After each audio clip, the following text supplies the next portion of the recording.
ಅಂತೂ ಇಲ್ವೇ ಇಲ್ಲ ಎಂಬ ಮಾತು ಎಲ್ಲರಿಗೂ ಕೂಡ ಗೊತ್ತಿದೆ. ಅದಕ್ಕೆ ಪೂರಕ ಎಂಬಂತೆ ಸಿಸಿಟಿವಿ ಸಾಕ್ಷ್ಯಗಳನ್ನ ಇನ್ನಷ್ಟು ಪಕ್ಕಾ ಮಾಡ್ಕೊಳ್ಳೋದಕ್ಕೆ ಖಾಕಿ ಟೀಮ್ FSL ಮೊರೆ ಹೋಗಿದೆ ಅಂತೆ.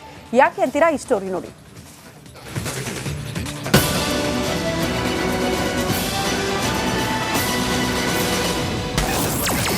ದರ್ಶನ್ಗೆ ಇನ್ನಷ್ಟು ಕಂಟಕವಾಗ್ತಿದೆ ಸಾಕ್ಷ್ಯಗಳು.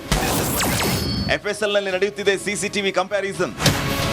ಕೊಲೆ ಕೇಸ್ನಲ್ಲಿ ಪರಪ್ಪನ ಅಗ್ರಹಾರ ಸೇರಿರೋ ನಟ ದರ್ಶನ್ಗೆ ಕಾನೂನಿನ ಕುಣಿಕೆ ಮತ್ತಷ್ಟು ಕಠಿಣವಾಗ್ತಾ ಇದೆ. ಈಗಾಗಲೇ 100ಕ್ಕೂ ಹೆಚ್ಚು ಸಾಕ್ಷಿಗಳನ್ನ ಕಲೆಕ್ಟ್ ಮಾಡಿರುವ ಕಾಮಾಕ್ಷಿ ಪಾಳ್ಯ ಪೊಲೀಸರು ಸಿಸಿಟಿವಿ ಮತ್ತು ಟೆಕ್ನಿಕಲ್ ಎವಿಡೆನ್ಸ್ ಅನ್ನ FSLಗೆ ನೀಡಿತ್ತು. ಈ ಪ್ರಕರಣದಲ್ಲಿ ಸಿಸಿಟಿವಿ ದೃಶ್ಯಗಳೇ ಪ್ರಬಲ ಸಾಕ್ಷಿಯಾಗಿತ್ತು. ಎಲ್ಲಾ ಫುಟೇಜ್ ಅನ್ನ ಡಿಲೀಟ್ ಮಾಡಿದ್ದನ್ನ ರಿಟ್ರೀವ್ ಮಾಡಿದ್ದು. ಇದೀಗ ಕಂಪ್ಯಾರಿಸನ್ ಕಾರ್ಯ ಶುರುವಾಗಿದೆ. ದರ್ಶನ್ ಮನೆ ಸಿಸಿಟಿವಿ ದೃಶ್ಯ, ಪಟ್ಟಣಗೆರೆ ಶೆಡ್ನ ಬಳಿಯ ದೃಶ್ಯ, ಚಿತ್ರದುರ್ಗದಿಂದ ರೇಣುಕಸ್ವಾಮಿ ಕರೆತಂದ ದೃಶ್ಯ, ಹಲ್ಲೆ ಮಾಡಿದ 3 ಸೆಕೆಂಡ್ ದೃಶ್ಯ ಸೇರಿ ಎಲ್ಲಾ ಸಿಸಿಟಿವಿ ದೃಶ್ಯಗಳನ್ನು ರಿಟ್ರೀವ್ ಮಾಡಿರುವ ಪೊಲೀಸರು ಇವುಗಳಲ್ಲಿನ ಆರೋಪಿಗಳ ಚಲನವಲನಗಳನ್ನ ಕಂಪ್ಯಾರಿಸನ್ ಮಾಡೋದಕ್ಕೆ ತಯಾರಿ ಮಾಡಿದಾರಂತೆ. ಸಿಸಿಟಿವಿ ದೃಶ್ಯಗಳ ಜೊತೆ ಆರೋಪಿಗಳ ಫೋಟೋ ಮ್ಯಾಚಿಂಗ್, ಸಿಸಿಟಿವಿ ಫೋಟೋ ಹಾಗೂ ಬಂಧನದ ವೇಳೆಯಲ್ಲಿದ್ದ ಆರೋಪಿಗಳನ್ನ ಫೋಟೋನ ಕಂಪ್ಯಾರಿಸನ್ ಮಾಡೋದಕ್ಕೆ FSLಗೆ ಪೊಲೀಸರು ಕಳಿಸಿದಾರಂತೆ. ಹಾಗಾದ್ರೆ FSL ಅಲ್ಲಿ ಏನು ಹೋಲಿಕೆ ಮಾಡಲಾಗುತ್ತೆ ಅನ್ನೋದರ ಎಕ್ಸ್ಕ್ಲೂಸಿವ್ ಡೀಟೇಲ್ಸ್ ರಿಪಬ್ಲಿಕ್ ಕನ್ನಡದಲ್ಲಿದೆ.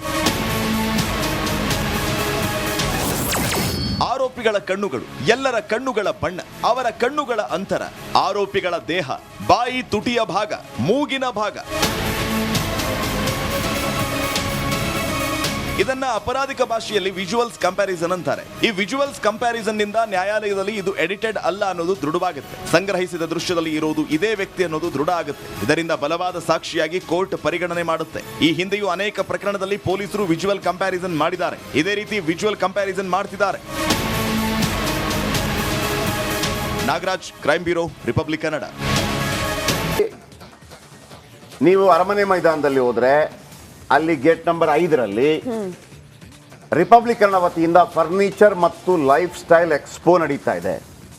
ಈಗಲೇ ಹೋಗಿ ಬೇಕಿದ್ರೆ ನಿಮಗೆ ಯಾವ ಥರದ ಫರ್ನಿಚರ್ಸ್ ಬೇಕು, ಕಾಸ್ಟ್ಲಿ ಫರ್ನಿಚರ್ಸ್, ಆಮೇಲೆ ಸಿಂಪಲ್ ಆಗಿ ಸಿಗುವಂಥ ಫರ್ನಿಚರ್ಸ್, ಆಮೇಲೆ ಬೇರೆ ಬೇರೆ ಐಟಮ್ಸು, ಆಮೇಲೆ ನಿಮಗೆ ನಾನು ನೆನ್ನೆ ಹೋಗಿದ್ದೆ, ಫುಲ್ ಹೆಂಗಿದೆ ಅಂತಂದರೆ ಫುಲ್ ಮಸಾಜ್ ಗಿಸಾಜ್ ಅದು ಇದೆ.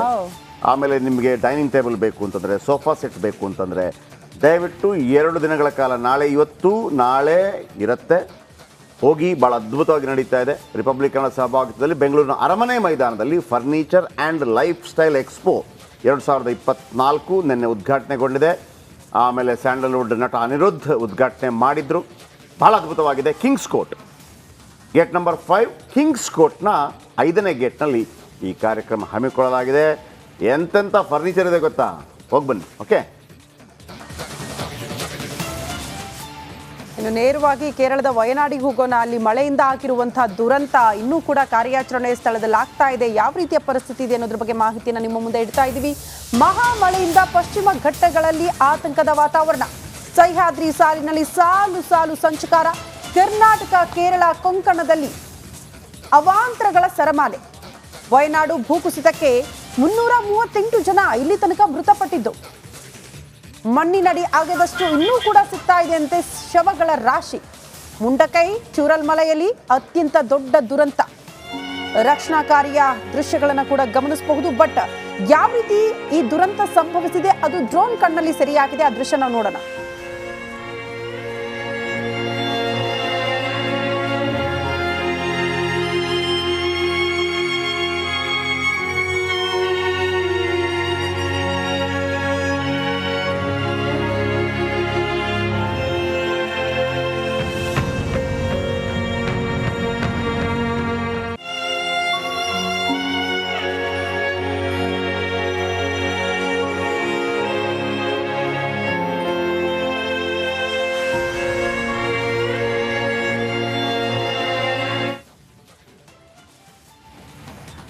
ಅದು ನೋಡಿ, ಇಲ್ಲೊಂದು, ಅದು ಫುಲ್ ತಗೊಳ್ಳೋ, ಇದು ಫುಲ್ ತಗೊಳ್ಳಿ ಫ್ರೇಮ್. ಅದು ಟ್ರೈಬಲ್ದು ಫುಲ್ ತಗೊಳ್ಳಿ.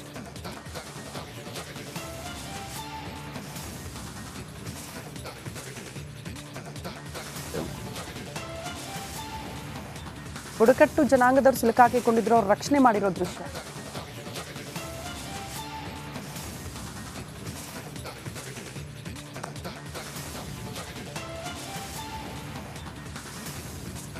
ನೋಡಿ, ಈ ಮಕ್ಕಳಿದಾರಲ್ಲ ಇವರು ಟ್ರೈಬಲ್ಗಳು ಅಂತಂದರೆ ಆದಿವಾಸಿ ಥರ. ಇವರು ಹೊರಗಿನ ಪ್ರಪಂಚಕ್ಕೆ ಬರೋಲ್ಲ, ಅಂತ ದಟ್ಟಾರಣ್ಯದಲ್ಲಿ ಇರುವಂಥವ್ರು. ಈ ಮಕ್ಕಳೆಲ್ಲ ಮತ್ತು ಫ್ಯಾಮಿಲಿಗಳು ಕಳೆದ 8 ದಿನಗಳಿಂದ ಆ ದಟ್ಟಾರಣ್ಯದಲ್ಲಿ ಸಿಲ್ಕೊಂಡಿದ್ದಾರೆ. ಓಕೆ, ಇವರು ಬಾಹ್ಯ ಪ್ರಪಂಚಕ್ಕೆ ಬರಲ್ಲ. ಇವರನ್ನ ರಕ್ಷಣೆ ಮಾಡೋರು ಹೋದಾಗ ಅವ್ರು ಭಯ ಪಟ್ಬಿಡ್ತಾರೆ. ಹೌದು, ಯಾಕಂದ್ರೆ ಅವ್ರಿಗೆ ಲ್ಯಾಂಗ್ವೇಜ್ ಬರಲ್ಲ, ಮತ್ತೊಂದು ಬರಲ್ಲ. ಈಗಲೂ ಇದ್ದಾರೆ ನೋಡಿ ದಟ್ಟಾರಣ್ಯದಲ್ಲಿ, ಟ್ರೈಬ್ಸ್ ಎಲ್ಲ ಇದ್ದಾರೆ. ಏನು ಮಾಡೋದು ಅವರನ್ನ? ಆಗ ನಿಮಗೆ ನಿಮ್ಮ ಬಾಡಿ ಲ್ಯಾಂಗ್ವೇಜ್ ಅದನ್ನು ಹೇಳುತ್ತೆ. ನಿಮಗೆ ಒಂದು ಆನೆದ ಕತೆ ಗೊತ್ತಾಯ್ತಲ್ಲ ಮೊನ್ನೆ, ಏನು ಒಂದು ಅಜ್ಜಿ ಮತ್ತು ಮಗು ಹೋಗ್ತಾ ಇದ್ರು, ತಪ್ಪಿಸ್ಕೊಂಡು ಹೋಗ್ತಾ ಇದ್ರು ನೀರಲ್ಲಿ. ಹೆಂಗಾದ್ರು ಆಗೊಂದು ಆನೆ ಬಂದ್ಬಿಡ್ತದೆ. ಹೌದು, ಆನೆ ಬಂದ್ಬಿಟ್ಟಾಗ ತಾಯಿ ಹೇಳ್ತಾರೆ, ನಾನು ಏನು ಮಾಡೋದು ಗೊತ್ತಾಗಲಿಲ್ಲ, ನಾನು ಆನೆಗೆ ಹೇಳ್ಕೊಂಡ್ಬಿಟ್ಟೆ, ನಾನು ನೋಡಪ್ಪ ಕಾಪಾಡಪ್ಪ ನೀನು ಹಿಂಗಾಗಿ. ಆನೆ ಕಣ್ಣಲ್ಲಿ ಕಣ್ಣೀರು ಹಾಕಿತು ಅಂತಾರೆ. ಅದೇ ಕಣ್ಣೀರು ಹಾಕಿದಂಥ ಆನೆ ಬೆಳಗಿನ ಜಾವ ತನಕ ತಮ್ಮನ್ನು ಕಾಲ ಬಳಿ ರಕ್ಷಣೆ ಮಾಡ್ತು. ನಂತರ NDRF ಅವರು ಬಂದಿರುತ್ತೆ. ಈ ದೃಶ್ಯ ಒಂದು ಬೇರೆ. ಆಮೇಲೆ ಟ್ರೈಬಲ್ಗಳು ಇನ್ನೊಮ್ಮೆ ಆ ಟ್ರೈಬಲ್ಗಳೇನಾಗುತ್ತೆ, 8 ದಿನಗಳಿಂದ ಅಲ್ಲಿ ಸಿಲ್ಕಾಕೊಂಡಿರ್ತಾರೆ. ಫೈನಲ್ ಏನು ಈಗ ಅವ್ರನ್ನ ಮನವರಿಕೆ ಮಾಡೋದು ಹೆಂಗೆ? ಆಗ ಒಬ್ಬ ಸೈನಿಕ ಏನು ಮಾಡ್ತಾನೆ, ಅಲ್ಲಿದ್ದ ಒಂದು ಪುಟ್ಟ ಮಗುವನ್ನು ಅಪ್ಕೊಳ್ತಾನೆ. ಹಿಂಗಂತ ನಾನು ಅಪ್ಕೊಂಡು, ನಾವು ನಿಮ್ಮ ರಕ್ಷಣೆಗಿರೋದು, ನಾವು ಸೇಫ್ ಇದ್ದೀವಿ ನಿಮಗೆ, ಅದ ಈ ಥರ ಒಂಥರ ಇದು ಮಾಡ್ತಾರೆ, ಹಿಂಗೆ ಮಾಡ್ತಾರೆ. ಅದು ಅವ್ರಿಗೆ ಅರ್ಥ ಆಗಿಬಿಡ್ತದೆ. ಆನೆಗೆ ಅರ್ಥ ಆಗುತ್ತೆ, ಮನುಷ್ಯರಿಗೆ ಅರ್ಥ ಆಗಲ್ವ ಅದು. ಇವ್ರಿಗೂ ಸ್ವಲ್ಪ ಅದರ ಬಗ್ಗೆ ಟ್ರೈನಿಂಗ್ ಎಲ್ಲ ಇರುತ್ತೆ. ಈ ಸಂದರ್ಭದಲ್ಲಿ ಸಿಕ್ಕಾಗ ಏನು ಮಾಡಬೇಕು. ಈಗ ನಾಳೆ ಅಂಡಮಾನ್ ನಿಕೋಬಾರ್ಗೆ ಹೋಗ್ಬೋದಪ್ಪ. ಯಾವುದಾದ್ರು ಅಂಡಮಾನ್ ನಿಕೋಬಾರಲ್ಲಿ ಈಗಲೂ ಒಂದು ಪಂಗಡ ಇದೆ. ಅದು ಅವತ್ತು ಒಬ್ಬರನ್ನ ಬಿಲ್ಲು ಬಾಣಗಳಿಂದ ಕೊಂದು ಸಾಯಿಸ್ತಲ್ಲ, ಅವನೊಬ್ಬ ಅಲ್ಲಿ ಜಾತಿ ಮಾಡೋಕ್ಕೆ ಹೋಗಿದ್ದು, ಅವರಿಗೆಲ್ಲ ಮತಾಂತರ ಮಾಡೋಕ್ಕೆ ಹೋಗಿದ್ದು, ಹೊಡೆದು ಸಾಯಿಸಿದ್ರು. ಬಟ್ ಅದು ಬೇರೆ ವಿಷಯ, ಅದಲ್ಲ ನಾನು ಹೇಳ್ತಾ ಇರೋದು. ಈಗ ಅವರನ್ನ ಹೆಂಗೆ ಮನವರಿಕೆ ಮಾಡೋದು? ನಾಳೆ ಏನಾದರೂ ಹೆಚ್ಚು ಕಡಿಮೆ ಆದಾಗ ಅಲ್ಲಿ ಹೋಗಲೇಬೇಕಾಗುತ್ತೆ. ನಮ್ಮ ದೇಶದವರೇ ಅವರು. ಅದೇ ರೀತಿ ಇವರನ್ನು ಕೂಡ ಮನವರಿಕೆ ಮಾಡ್ತಾರೆ, ಫ್ಯಾಮಿಲಿಯವ್ರಿಗೆ. ನಾವು ನಿಮ್ಮನ್ನು ರಕ್ಷಣೆ ಮಾಡೋಕ್ಕೆ ಬಂದಿದ್ದೀವಿ ಅಂತ ಒಪ್ಕೊಂಡ್ಬಿಡ್ತಾರೆ. ಸೊ ಆ ಒಂದು 7-8 ಮಕ್ಕಳನ್ನು ಕರ್ಕೊಂಡ್ಬರ್ತಾರೆ. ಸೊ ಕರ್ಕೊಂಬಂದು ಎಲ್ಲ ಇಟ್ಟಿದ್ದಾರೆ. ಈಗ ಅವರಿಗೆ ಫುಡ್ ಗಿಡ್ಡೆಲ್ಲ ಸ್ವಲ್ಪ ಅಡ್ಜಸ್ಟ್ ಆಗಲಿಕ್ಕಿಲ್ಲ, ಆದರೆ ಅವ್ರಿಗೆ ಬೇಕಿರುವಂಥ ವ್ಯವಸ್ಥೆಗಳನ್ನು ಮಾಡ್ಬೋದು. ಬ್ರೆಡ್ ಗಿಡ್ಡೆಲ್ಲ ಕೊಟ್ಟಿದ್ದಾರೆ ನೋಡಿ, ಆ ಥರ. ಈ ಮಕ್ಕಳೆಲ್ಲ ಟ್ರೈಬಲ್ ಮಕ್ಕಳು, ಆದಿವಾಸಿ ಮಕ್ಕಳು. 7-8 ಜನ ಸಿಕ್ಕಾಕೊಂಡಿದ್ದಾರೆ. ಏನು ಮಾಡಬೇಕು ಗೊತ್ತಿಲ್ಲ ಅವ್ರಿಗೆ. ಬನ್ನಿ ನಾಗೇಂದ್ರ ಬಾಬು ಇದರ ಬಗ್ಗೆ ಇನ್ನಷ್ಟು ಹೆಚ್ಚಿನ ಮಾಹಿತಿ ಕೊಡ್ತಾರೆ. ಅದಕ್ಕಿಂತ ಮೊದಲು ಇನ್ನೊಂದು ವಿಜುವಲ್ ಹಾಕಿ. ನದಿಯದ್ದು, ನದಿ ಮೂಲದ್ದು ಫುಲ್ ಫ್ರೇಮ್ ತಗೊಳ್ಳಿ. ಇದು ನೋಡಿ ವೀಕ್ಷಕರೇ, ಎಲ್ಲಿಂದ ಬರಬೇಕಾ ನೋಡಿ, ಇಲ್ಲೆಲ್ಲ ಕೊಚ್ಕೊಂಡು ಬಂದಿದೆ. ನದಿ ಉಗಮವಾಗಬೇಕಾದ ಜಾಗದಿಂದ ಯಾವ ರೀತಿ ನೋಡಿ, ನದಿ ಬೆಟ್ಟ ಸಮೇತ ಬಂದು ಆ ಕಲ್ಲು ಬಂಡೆಗಳೆಲ್ಲ ಹೆಂಗೆ ಬಂತು ಅಂದರೆ ಈ ಕಾರಣಕ್ಕಾಗಿ ಬಂತು. ಕೇವಲ ನೀರು ಬರಲಿಲ್ಲ, ಕಲ್ಲು ಬಂಡೆ ಅದು ಇದು ಮೇಘಸ್ಫೋಟ ಎಲ್ಲ ಆಗಿ ನೀರು ಅಡ್ಡಗಟ್ಟಿ ನೋಡಿ ಮನೆಗಳ ಮೇಲೆ, ಊರೂರೇ ಸರ್ವನಾಶ ಆಗೋಯ್ತು. ನೋಡಿ ಈ ಥರ ಬಂದಿದೆ.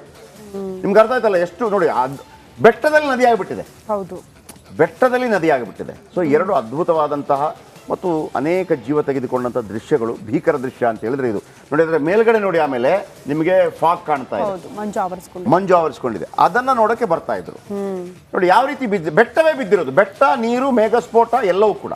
ಸೊ ಹಾಗಾಗಿ ಇಷ್ಟು ದೊಡ್ಡ ದುರಂತ ಸಂಭವಿಸಿದೆ. ಅದು ನೋಡಿ ದೊಡ್ಡ ರೋಡ್ ತರ ಇದೆ. ಹೌದು, ಆ ತರ ಬರಲ್ಲ ನೀರು. ನೋಡಿ ಅರ್ಧಕ್ಕರ್ಧ ಬೆಟ್ಟವೇ ಎಳ್ಕೊಂಡ್ ಬಂದಿದೆ.